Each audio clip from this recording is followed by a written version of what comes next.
और अब हम स्पेशल रिपोर्ट शुरू करने जा रहे हैं। यूं तो शादी ब्याह प्यार हर किसी का नितांत निजी मामला होता है, लेकिन जब कोई सार्वजनिक जीवन में होता है तो उसके निजी मामलों की भी चर्चाएं यदा कदा होती रहती हैं। बागेश्वर धाम के पीठाधीश्वर धीरेंद्र शास्त्री की शादी को लेकर भी अक्सर चर्चाएं होती रहती हैं, क्योंकि देश भर में बाबा बागेश्वर सरकार के करोड़ों भक्त हैं। सोशल मीडिया पर उनके लाखों फॉलोअर्स हैं। वो बाबा की शादी को लेकर उत्सुक रहते हैं। 27 साल के बाबा बागेश्वर ने कई बार खुद कहा कि वो जल्द शादी करने वाले हैं। अब उन्हें अपने गुरु का भी आशीर्वाद मिल गया है।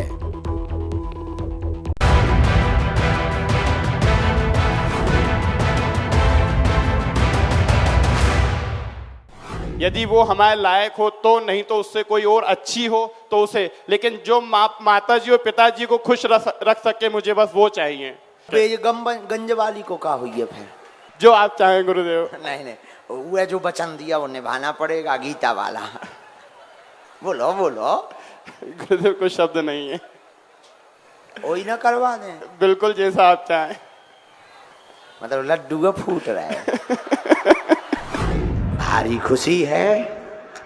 लवेरिया होता ही खतरनाक कहावत है। तुम्हारी चेहरे की मुस्कान बता रही। अरे कोनो दिक्कत नहीं है, हम तुम्हारे संगे जिंदाबाद है। बाबा बागेश्वर के दरबार में इश्क की अर्जी लगी थी। लवेरिया जिंदाबाद। भक्तों को शादी का अखंड आशीर्वाद देने वाले बाबा को पहली बार उनके श्रद्धेय गुरु ने शादी का शुभाशीष दिया है। बाबा बागेश्वर सरकार के गुरु ने क्या कहा है, ये हम आपको बताएंगे, मगर उससे पहले देख लीजिए कि एक बार भरी सभा में बाबा खुद कैसे लजा से गए थे।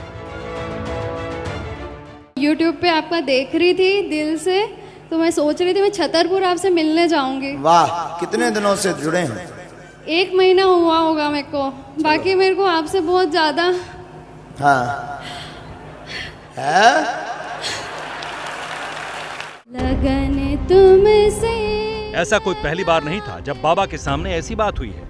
कई दफे बाबा के सामने शादी का प्रस्ताव आ चुका है। MBBS की पढ़ाई करने वाली एक 20 साल की लड़की ने तो बाबा बागेश्वर से शादी करने के लिए पदयात्रा तक की थी।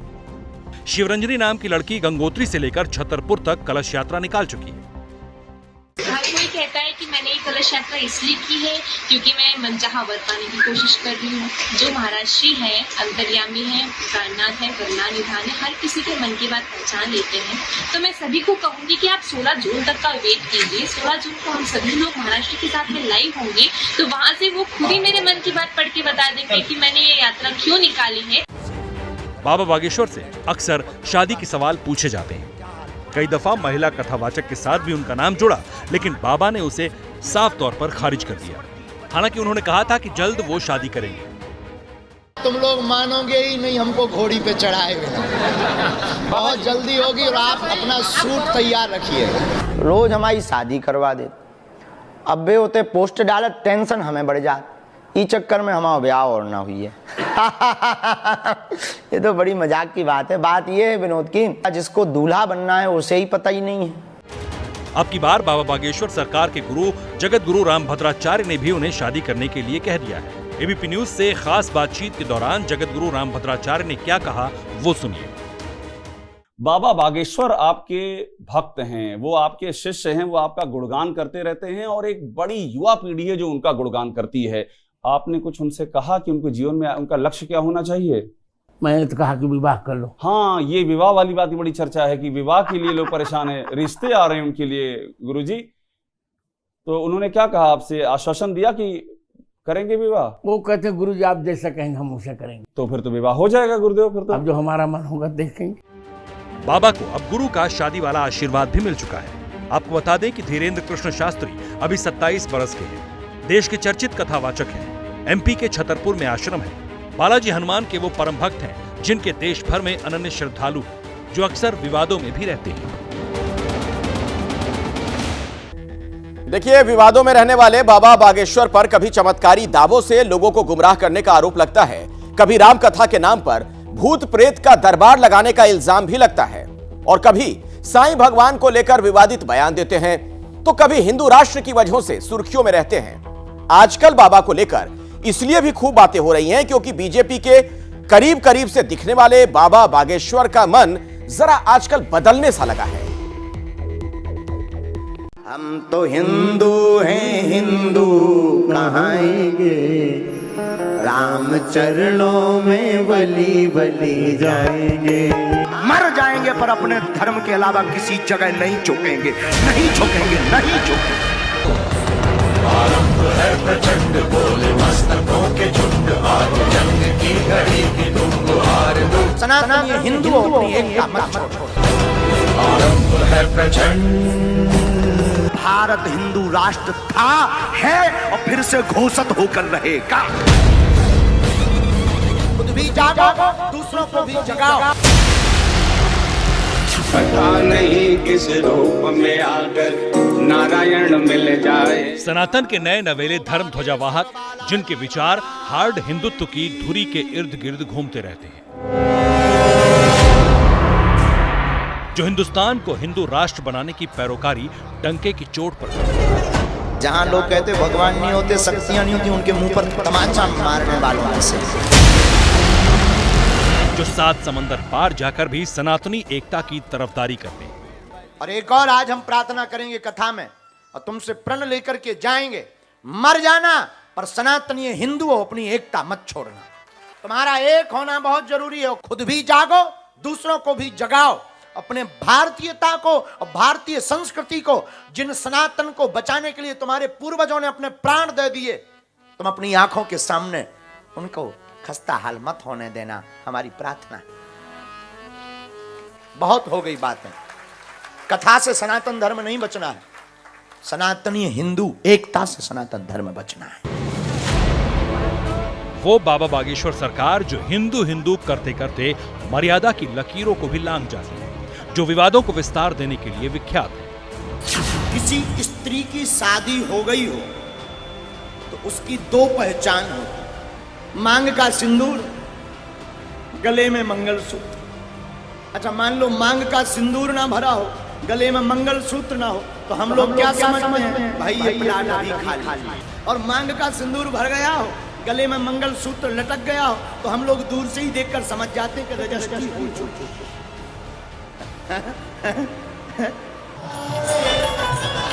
हिंदू और हिंदुत्व के जिस झंडाबरदार के दरबार में भगवाधारी पार्टी के बड़े बड़े नेता दंडवत से रहते हैं, हिंदू और हिंदुत्व को लेकर जिनकी सोच कमल छाप पार्टी के समानांतर सी लगती है, उन्हीं बाबा बागेश्वर सरकार की कृपा कांग्रेस नेता कमलनाथ के साथ दिख रही है।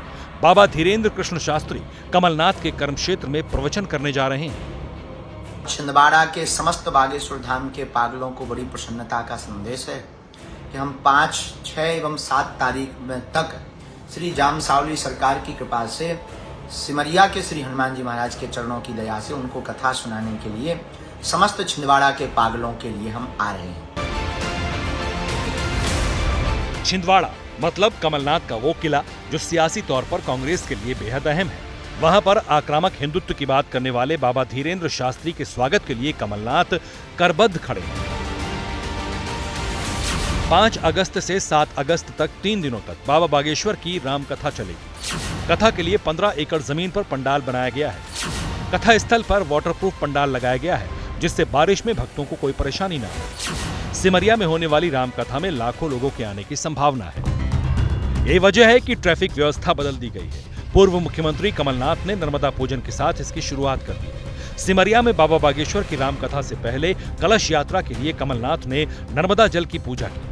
नर्मदा जल का टैंकर कलश यात्रा के लिए आयोजन स्थल चिखली कला भेजा गया, क्योंकि कमलनाथ के सुपुत्र नकुलनाथ ही यजमान हैं।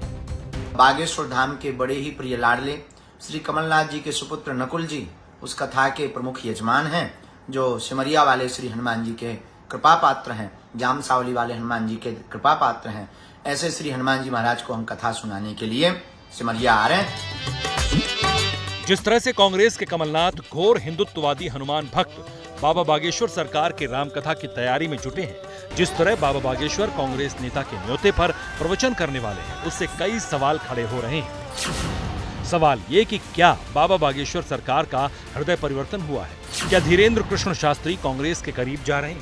क्या बाबा बागेश्वर का बीजेपी से मोह भंग हो चुका है? उनके मुख से भी हमने सीताराम कहलवा दिया, ये सवाल इसलिए अहम है क्योंकि बाबा बागेश्वर और केसरिया पार्टी की सोच समानांतर सी है। हिंदू और हिंदुत्व से जुड़े ज्यादातर मुद्दों पर बागेश्वर धाम के पीठाधीश्वर बीजेपी नेताओं जैसे शब्द बोलते हैं। बदनाम करने का बहाना ढूंढता है जमाना, मैं खुद बदनाम हो जाऊंगा, पहले मेरा नाम होने दो। मसलन हिंदू राष्ट्र, अखंड भारत, यूसीसी, कथित लव जिहाद पर बीजेपी नेताओं की लाइन लेंथ को बाबा भी अपने हिसाब से आगे बढ़ाते हैं। वो बेटी का हमें लव जिहाद को लेकर तो खुले मंच से बाबा बागेश्वर आगाह करते रहे। भारत की प्रत्येक बहनों से प्रार्थना करूंगा, स्वप्न में भी किसी दूसरे धर्म का, क्योंकि वो कलावा बांध कर आएगा, तिलक लगाकर आएगा, फिर तुम्हें लव जिहाद का शिकार बनाए। वो अगर काल नेमी बनकर आए तो मेरी भारत की बेटियों, मेरी भारत की बहनों, तुम रानी लक्ष्मी माई और दुर्गा बन जाना। सिर्फ लव जिहाद ही नहीं, बाबा बागेश्वर सरकार जब भारत को विश्वगुरु बनाने की बात होती है तब भी उनके सुर अकबर बाबर के विरुद्ध रहते हैं। भारत को अगर विश्वगुरु बनाना है, देश को सुरक्षित रखना है, देश में अगर आनंद चाहिए तो राम जैसा बेटा चाहिए, और राम जैसा बेटा बनाना है तो अकबर महान है ये कहला करके, पढ़वा करके बेटा महान नहीं बनेगा, ना राम बनेगा। रामायण और गीता से ही राम के भाव उत्पन्न होंगे। कमोबेश यही वजह है कि ये बाबा बीजेपी के करीब दिखते हैं। दुनिया की सबसे बड़ी पार्टी के बड़े बड़े नेता बाबा के दरबार में साष्टांग रहते हैं। ये तस्वीर ज्यादा पुरानी नहीं है। जब पटना पहुंचे थे धीरेन्द्र शास्त्री, तब सांसद मनोज तिवारी उनकी कार चला रहे थे। बाबा के मंच पर खड़े होकर मनोज तिवारी भजन गा रहे थे कि जीवन जीने की कला हो राम की तरह,